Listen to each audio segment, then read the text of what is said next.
Welcome back for another edition of NewOrleans.Football. As always, we are brought to you by PJ's Coffee, the best coffee shop in the land. And if you want to make your way down to PJ's, make sure it's in a car from Matt Bauer's Auto Group. Specifically, they have the Ford dealership up there on Vets by our studio. Great selection of cars up there, but he has almost any car you could want at any of his dealerships spanning between here, Alabama, Mississippi. I think there are even some in Tennessee, so make sure you check them out. Mike, we're back for another edition. The Friday Things are about show. to happen, B. Things are about to They're happen. about to happen. The Friday show, the end of the week, but it's inching closer and closer to the start of the league year. Let's get into our first topic presented by Hard High Ponchatoula Strawberry Whiskey. It's decision time for the Saints.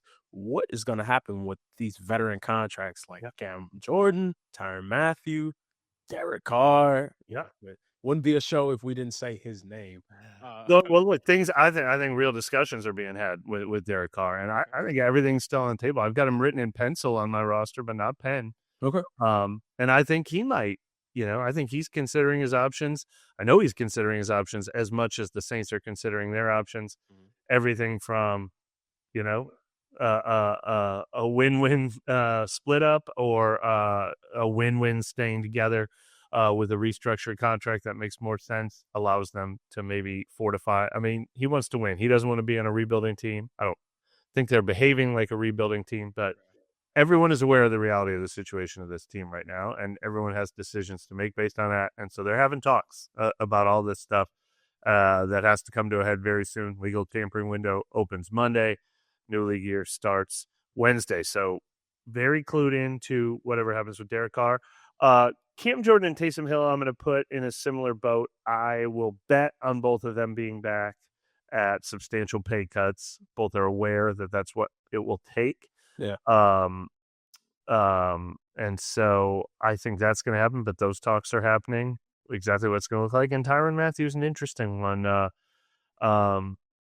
It might take a pay cut for him to stay. And, I don't know for sure that that's how many times they're going to ask him to take a pay cut? Yeah, I know. Exactly. So all of these guys, optimism that they end up staying in New Orleans, but I don't think any of those four stays on the exact same contract. Yeah, I know there was like rumors floating around the other day. I guess the equivalent of NBA Centel, like just putting out stuff about Tyrann being on a chopping block and different things. I think it's a little more than rumors. I mean, talks are happening. Like, it's not he's not just a set it and forget a guy on this roster. They're talking with him. What's my role going to look like? Yeah. How am I viewed on this team? What's my pay going to look like? They're having talks with a lot of guys about those things because, as I said, like they are not going full rebuilding mode, but they are the team that just won 5 games and has an older roster and has the big cap overage in the league. So all these things are being discussed, and we're going to find out within a week. But like I said, I have all 4 written in pencil on my roster, none written in pen. No, for sure. Taysom in pen, maybe Taysom in pen, but I think that's going to come with a different looking contract. And then even with that, what is Taysom going to look like coming off of his injury? Well, I think that's part of the discussion is let's ease the burden on the salary cap right now, the $10.25 million he's owed this year, and take another look at it when we're sure you're back 100%, when we're sure you're playing. I don't think he's even considering retirement. I don't know that the word's even been brought up, but sort of let's buy some time with your contract situation, I think is what it's going to look like. Yeah, for sure. And that was going to be my question. Is it in pen that he's definitely coming back to play football? He has a family and stuff like that. He's getting a little bit up there, but if it's in pen that he's coming back, I think that's good. I think, we heard him in good spirits between him and Kellen. Kellen was excited to, get down here and have him at his disposal in terms of a weapon on offense. So I think everything is pointing towards that, and you basically just confirmed that. But back to kind of like Cam Jordan, I know it's that time where, the sun is kind of setting on that career, but this is a guy who, in my opinion, is on that line between if he can make like a really good season happen, that might push him ahead into the Hall of Fame kind of. What are your thoughts on that? Yeah, that's what he wants more than anything, I think, is I think role matters to him more than anything else. I think he wants to stay in New Orleans. I think he's willing to take a pay cut, but he already took a pay cut in his mind 2 years ago, and that was supposed to be the bridge to the end of his career, and I think now he's acknowledged, okay, it's going to take another pay cut, but at some point, that's about respect more than it is about the dollar amount. Right. But more than anything, I think he wants a role on this team that is going to show he's valued and is going to give him opportunities to get sacks and continue to build that legacy, possibly get him into the Hall of Fame. It's not going to be every down. And he is still a great run defender. So he's still going to have to play rundowns. But I don't think he wants to just be a rundown defensive tackle or a rundown interior edge in a 3-4 alignment. Like I think he needs some assurances that he's going to get a chance to rush the passer here too. Right. No, and even with that, like last season, at the beginning of last season, under that other tenure, it was, okay, Cam Jordan is a big locker room guy. He's a leader on this team. But then when it comes game day, where's 94? Because not of his own, inability to show up, it was, well, we're not going to play him all of these downs. He has to get back there. So I think with BY coming back, it opens up the kind of that resurgence from in the last season where we saw him get more active out there. For sure. We're going to get more into that later, breaking down the coaching staff, but just in that same vein, talking about players who are here for now, what about, kind of leading into this next segment, what about the other people? Who else is on the chopping block to get cut? I just saw that the Commanders cut one of their veteran defensive Jonathan tackles. Allen, yeah. I mean, Bosa, we lost to Bosa. I mean, it's a harsh reality, Dan, though, man. And what's funny is in all the Saints cap issues they've had, we've seen a lot more pay cuts than we've seen player releases. Mm-hmm. And I know that's hard for the players to take. But like we said, we've already seen Cam Jordan, Demario Davis, Tyrann Mathieu take pay cuts to stay in New Orleans in recent years. And usually that's the first path they try to go down. And usually that has worked out. There have been very few examples of, as bad as the Saints cap situation is, as huge as that number is, we have not seen wholesale, like, we have to release players that we really want to keep and we can't afford them. And so I don't think we're going to see a huge amount of that too, but that is funny that that's happening so much around the league because other teams don't have the Saints cap situation, but we're still seeing just absolute headliners getting released around the league. But they're usually football decisions. They're like, all right, you're due to make X million. We reviewed, how you played and how you fit the current team, and we don't see it. So that's very interesting. And I think if there's any more football decisions to be made, that's what we saw with Jamal Williams when the Saints released him. That was not for the cap. I mean, as we said the other day, they actually saved less than $1 million in cap space once the league year kicks off. That was a football decision. They did not think his role, his performance, his production matched the salary he was supposed to get this year. And so the two I'm still wondering about are Colin Saunders and Nathan Shepard. They're both making a little more money than I think their roles suggest they should be making, but it's all about the vision of Brandon Staley and Bo Davis and this new coaching staff and how do they fit. I'd be a little surprised if they both happen to fit their vision for this defensive line. So I would think at least one of them is a potential release or maybe a pay cut candidate, if not both of them. So I'm very curious on those decisions. Foster Moreau's making a little money coming off the ACL injury. I think they really value what he does, and they've got nothing else at tight end. Yeah, so I was about to say, you can't do anything with that. Cedric Wilson's a guy I would have projected in January to get cut, but guess who the new head coach is? The guy who was his OC in Dallas when he had the best years of his career. So I actually think Cedric Wilson ends up staying. But those are some of the names I'm watching. Obviously, we mentioned the other ones, Derek Carr, Tyrann Mathieu, Cam Jordan. Depending on how their talks go and their visions go,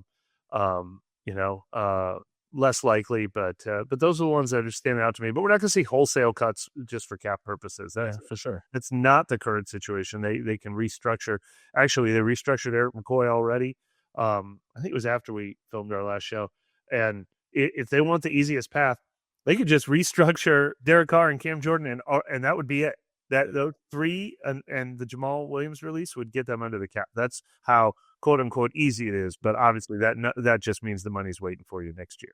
Yeah, for sure. Even going back to those defensive linemen, my whole thing was, all right, what is the vision for Brandon Staley with these two guys? How do they fit in terms of their size, athleticism, with the vision? And yeah, include Bo Davis into that going forward, because these are the roles that these gentlemen are going to have to take. But these are people's livelihoods. I don't want to just say, Yeah. "Oh yeah, you're going to get cut." Yeah. Maybe a pay cut is the way to go with that. But you spoke on kind of.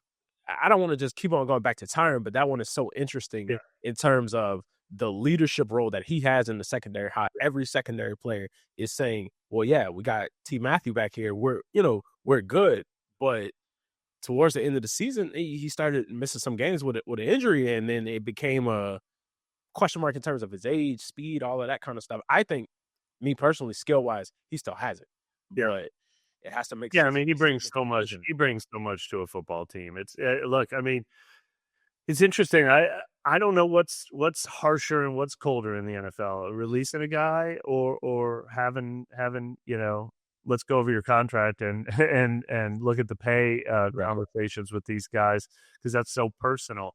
But I would have guessed that he would be back at his full salary after he took the pay cut last year. It's about Yeah, two for sure. I mean, that could still be the case too. I mean, I can't imagine you don't want him in your locker room, on your field, for all those reasons. He's still the most productive guy that they've gotten that secondary when it comes to like actual plays being made out there. But we know this league is not kind to people in their 30s. No, for sure. And when we come back from this upcoming break, we'll talk about kind of where we feel the positions groups are at.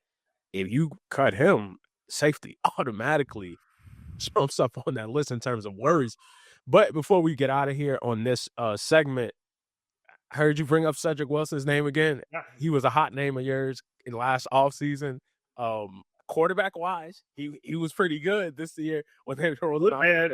I forgot until one of our listeners, we were talking about the touchdowns, the most memorable touchdowns of the last 2 years, sent me a video, or probably sent to the show a reply, the Cedric Wilson throwback touchdown pass to Alvin Kamara, right? And I forgot that was what jump started the Washington comeback. That was actually their first touchdown in that Washington game. That was damn near the signature win of their entire season, or the Rizzy portion of their season. Yeah. So Cedric Wilson made one of the biggest plays of last season. Yeah, he's not making a lot of money, so I would bet the Kellen Moore connection keeps him here, and Lord knows they need whatever they can find at wide receiver. Definitely, for sure. We're going to hit a quick break, and when we come back, we'll have more show. Rouse's Markets is voted best grocery store in New Orleans, best grocery store in Baton Rouge, Mississippi, Gulf Coast, Thibodaux, Houma, Hammond, Lake Charles, Mobile, year after year. Thank you for choosing us best grocery store on the Gulf Coast. Number one. Thank you. Thank you. The number one grocery store In Mississippi, Alabama, Louisiana.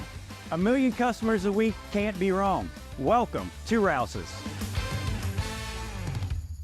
The NewOrleans.Football show is proudly presented by PJ's Coffee.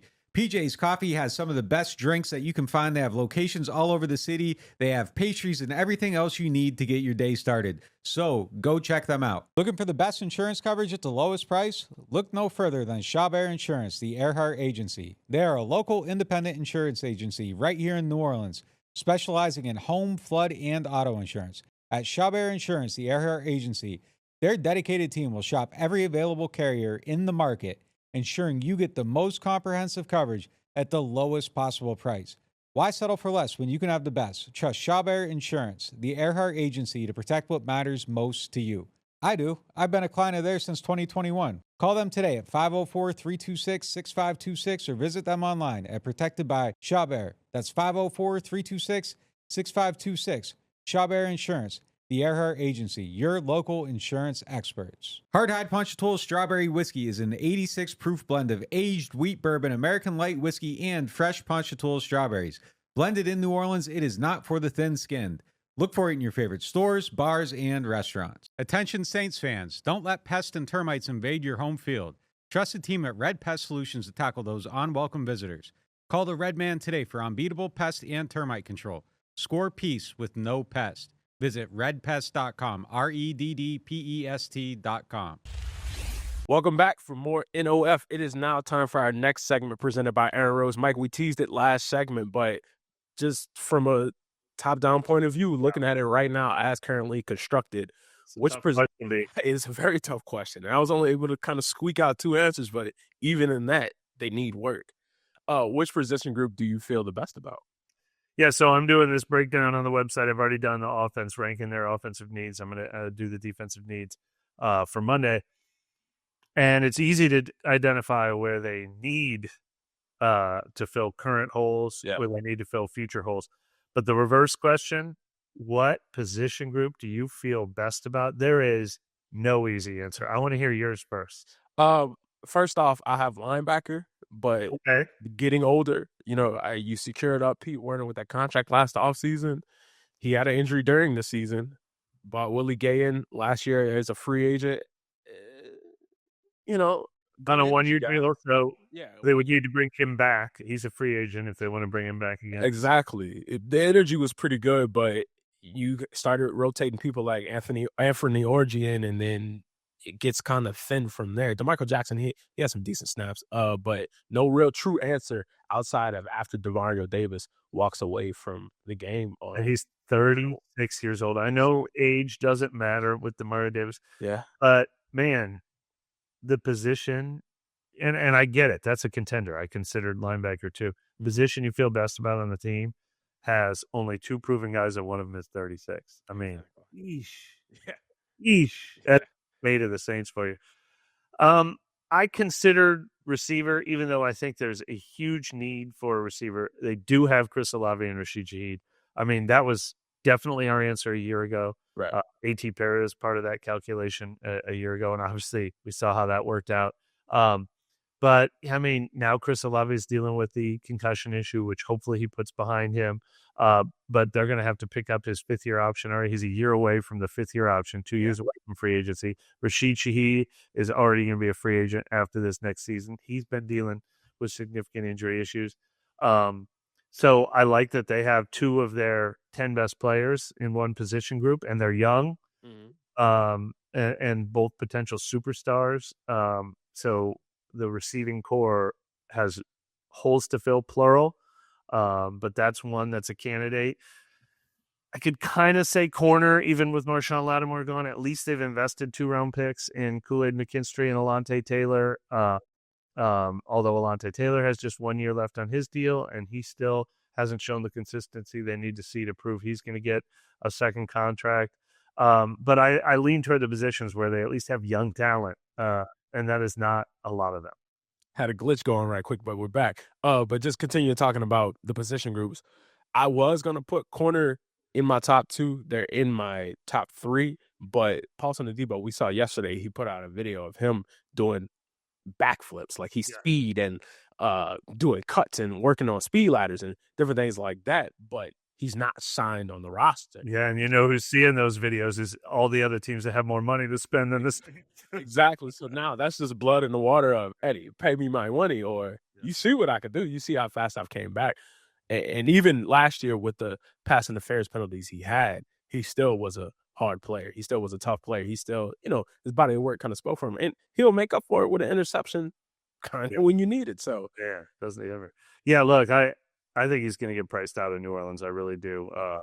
I thought maybe, the injury, broken femur, for crying out loud, would kind of take the spotlight away from him. Maybe they get him back on a 1-year prove-it deal, kind of affordable. But when you're seeing these rankings around the league, people are predicting that he's going to be paid like a young, talented guy on the rise, and the injury doesn't look like that's going to stop it. So I worry that he gets priced out of New Orleans, and leaving that as yet another question mark position. They're all question mark positions. Yeah, for sure. And going back to the top 3, linebacker, cornerback at 3rd.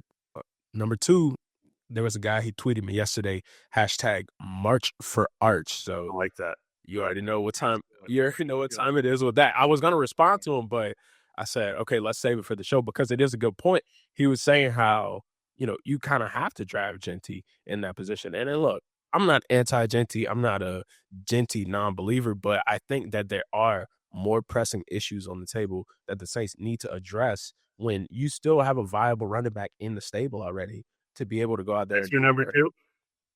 Yeah, running back is my number 2. Just because the skill of AK is so high, you know what I mean? To kind of where, even though under him it gets kind of murky on what will Kendrick be? You just cut Jamal Williams. Are you bringing Jordan Mims back? You know, you got Clyde Edwards-Helaire on a 1-year contract, but kind of what is he going to be? AK's skill kind of supplements almost for 2 players in one. So just to recap, the position you feel best about is the one with the 36-year-old linebacker, and number 2 is the one with the 30-year-old running back. But look, and in the Saints, and I don't disagree with you. I consider running back too, partly because that's a position where one guy can make all the difference in Alvin. 1 year, definitely, I feel good about Alvin this year. Maybe I feel good about Alvin for 2 years, and that's about it. But there's not many positions where two years is enough to feel good about a position. And look, I'm not as betting the don't pass line as you are on Ashton Genty, but I am definitely still on the man. It's hard for me to believe that a running back changes everything for a team that needs everything. Like I don't think you can get the defensive end you need in round 3. I don't think you can get the potential future left tackle, left guard, right tackle, if you want to move some pieces around. I don't think you get that transformational player in round 3. I do think you can get a running back. They have 2 third-round picks. They have 2 fourth-round picks. Mm-hmm. I think if you use one of those on a really good running back, and now you've got Alvin, you've got a third-round pick, and you've got Kendre, who's getting a fresh start, maybe there's enough to work with there. There's so many other positions that I don't feel like they're that close to having enough to work with. For sure. And not comparing these 2 players, but it's just funny because when I was watching Genty, because I want to be well versed in my opinion. When I was watching some of his Boise State film, after that YouTube has the autoplay, next thing that came up was Ollie Gordon. And I'm like, I don't know if he's going to be no 3rd-round pick, but later rounds, if you have somebody like that on the board, get him. Make it happen. But I think that there are many more pressing issues on the list. Now, if they draft Genty, running back. Yes, look. Of course. And look, I wish they could draft Genty. I'd be so excited to watch Genty, and I'm not trying to downplay him at all. I'm just worried that he wouldn't be Saquon Barkley with the Eagles. He'd be Saquon Barkley with the Giants, because the Saints, that's the state of their team right now.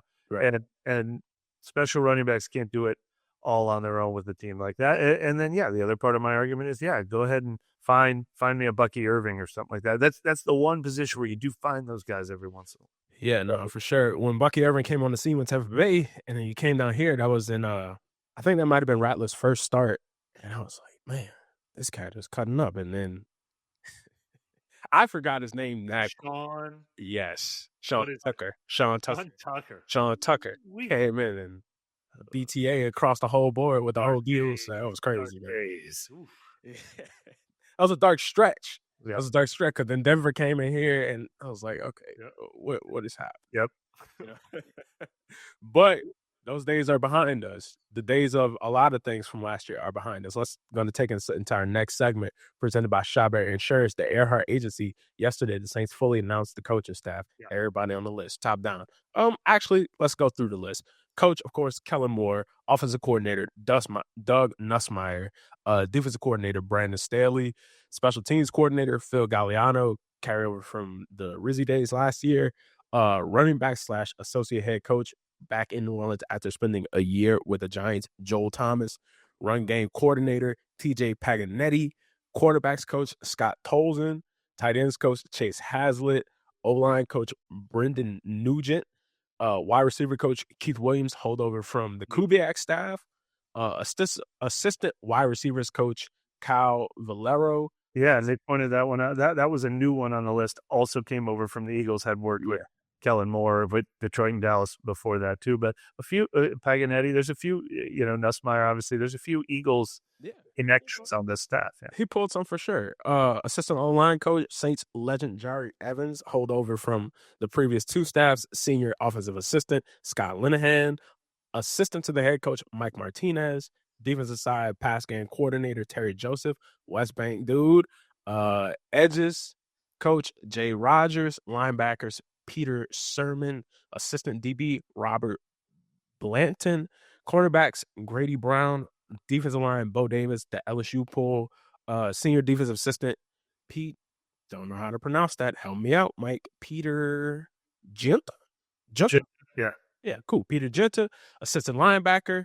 Adam Griskick, assistant special teams. Kyle Wilbur, director of sports performance. Ted Rath, assistant strength.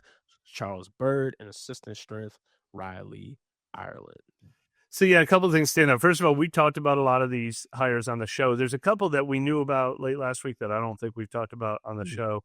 Well, first of all, Scott Linehan, that's a big one. That's a former NFL head coach. That's sort of the veteran, gave me Rizzy vibes, the senior assistant in charge of like some game management type of things. Like that's the obviously as Nussmeier as his right-hand man. That's sort of this Pete Carmichael to Sean Payton. But Scott Linehan reminds me a little bit of a Joe Vitt to Sean Payton when he built his staff. So you definitely like that. Also, it stands out that this is confirmation of all the people they kept from last year's staff. Brian Young and Jari Evans stayed. Peter Genta stayed, as you mentioned. And I'm trying to think who else we didn't previously know. I think we knew Adam Gristick was staying. But a few of those guys, that's confirmation. And then this came out late last week. Grady Brown is a really impressive name that they got from, rising on Pittsburgh staff, on the Steelers staff. I'm not exactly sure why he moved on there. Maybe that was a mutual decision to move on. But I think he even got like head coaching or defensive coordinator interviews. Did defensive coordinator interviews.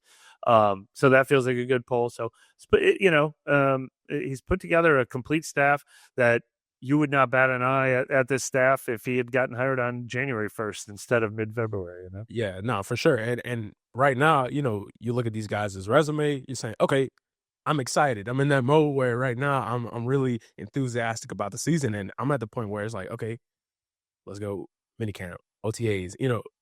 I'm ready to see how all of this stuff is implemented and how receptive the players are to these changes, because it's different. It's a different DNA kind of or environment than what the last couple of seasons have been. Let's see how the tempo of practice is. Let's see.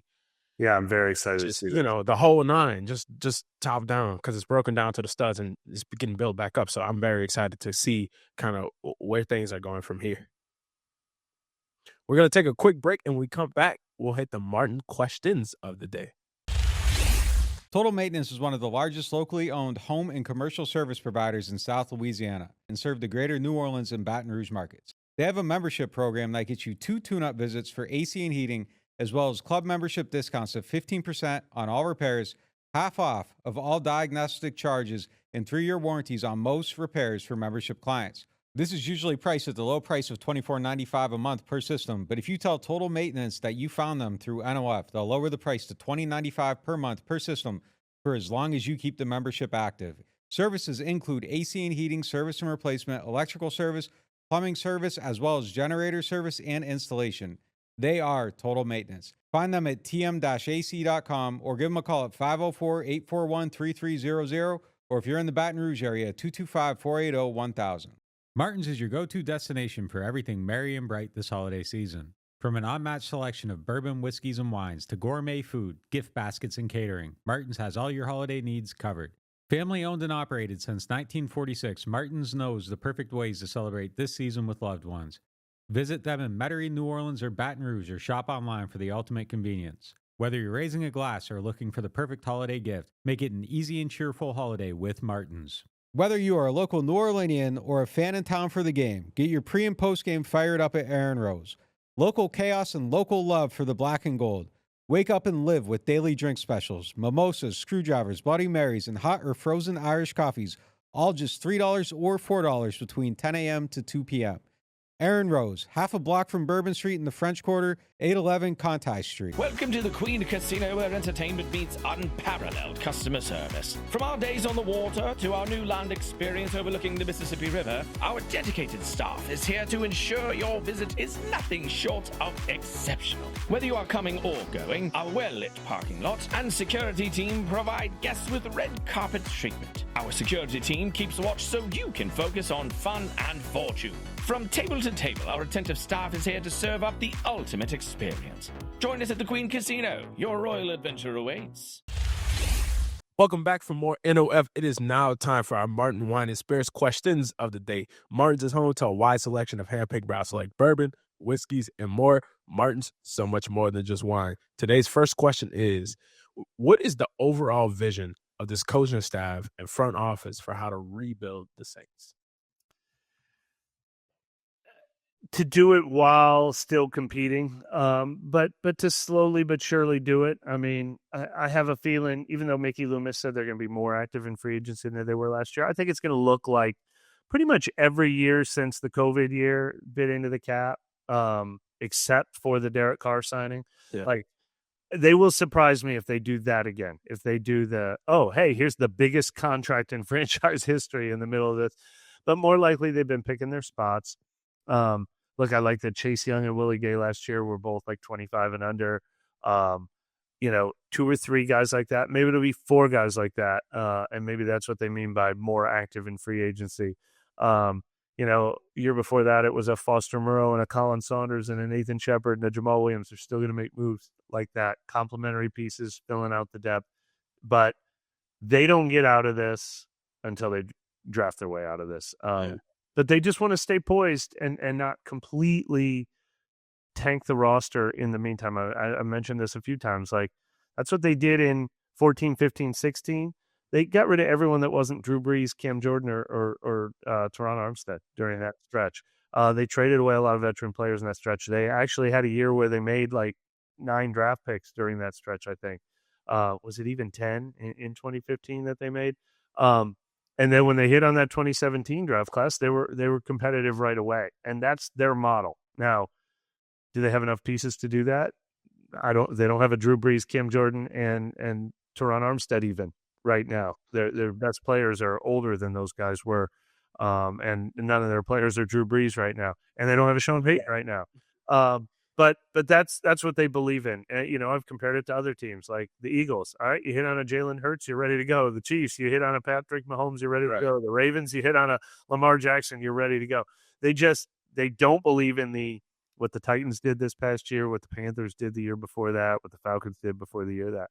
That's not what it's going to look like. It's going to look like remodeling. It's going to look like the Superdome, It's, he's shining it up, and that Beyonce comes and does a halftime show, and it looks great. Nah, for sure. Hey, and last show we talked about Zach Bond, and that shortly after he got signed, another former Saint that they drafted, went on to do he was doing good things down here. Not the same situation, but he went on to do things at another team. Same ballpark, Hendrickson, what are we saying? Those are football evaluation misses. I mean, it wasn't like, if we had the cap space, we'd sign those guys. They were not going to pay Trey Hendrickson $16 million, and Zach Bond, they didn't have a job to offer him. They chose Pete Werner and Brian Davis over him, and you can say that was the wrong football decision, but it wasn't strictly a money decision. It was a football. Those were football misses, and they've hurt. They've hurt bad. Their missed draft picks have been football misses. There've been a lot of football misses lately. Yeah. Now let's go on into our next question, kind of leading into that same thing. Are there certain position groups that the Saints should target in free agency over the draft? Yeah, I think tight end is probably one, and tight end is probably both free agency and the draft. But, when Mickey Loomis said he already knows that's on their list of 25 musts, it's probably on there twice, he said. You can't think, we'll fill both those needs in the draft. Now, if they re-sign Jawan Johnson, maybe they don't have to sign another free agent of his caliber, but they need their starting tight end is not on the roster right now. They need to re-sign Jawan Johnson if he's going to be their starting tight end, or they need to sign another tight end one. Maybe Tyler Warren in the draft, but you can't count on that. You can't count on finding a starting tight end in the draft and being sure you're going to get him. So that's one that stands out. I wonder about left guard. I'd be fine waiting until the draft to add to the offensive line, but that's a glaring hole right now that stands out, and maybe there's a price to be had on that where you can get a experienced starter who can play for an affordable price. Right. That third receiver, that third corner, or whether it's going to be nickel or on the outside. Those are maybe free agency priorities instead of draft priorities, but almost everything is draft for me. I mean, specifically, tight end is something that I think is a free agency thing for me. But it's funny that you said left guard, because when the offensive line was intact and funny enough, in the second edition of it, because the original edition had Sal DeVary in there. For the opening day of training camp. Yeah. And then the second edition of it was with Lucas Patrick. I was like, okay, this is a good line. You know what I mean? But I don't disagree. And look, you can bring back Lucas Patrick or sign a Lucas Patrick type who was a veteran minimum. Those guys do exist out there. I'm not saying you have to break the bank for that position, but I want to know what their plan's going to be. Yeah, I also don't think you bring the bank, but I do think, with this new fresh set of eyes you have in the building, that you go in there in the draft and you draft that over free agency, because I mean, there's a reason why some of these people are not under contract right now. You don't want to just add on to that and let's try it, and then it all comes tumbling down. So I definitely think tight end for me was my top position that I think you need to address in free agency over the draft. And look, I keep saying draft, but if they want to go out and find a 25-year-old, 26-year-old, 27-year-old in free agency and sign him to a 5-year contract because he's going to be part of this team for the next 5 years, that's similar to the draft for me. So young free agents that you're investing in, just be a part of the future and not just a temporary solution. And I definitely think that's a necessary caveat with young free agents. You know what I mean? I definitely think that's a part of the surgery instead of the Band-Aids. Yes, so I'm sticking with that. I like the analogy. I like it. That'll do it for this edition of NewOrleans.Football. We appreciate y'all for stopping in today. Make sure y'all subscribe and buckled up, because the transfer window opens on Monday and free agency starts. Keep it locked to NewOrleans.Football. As always, catch you next time.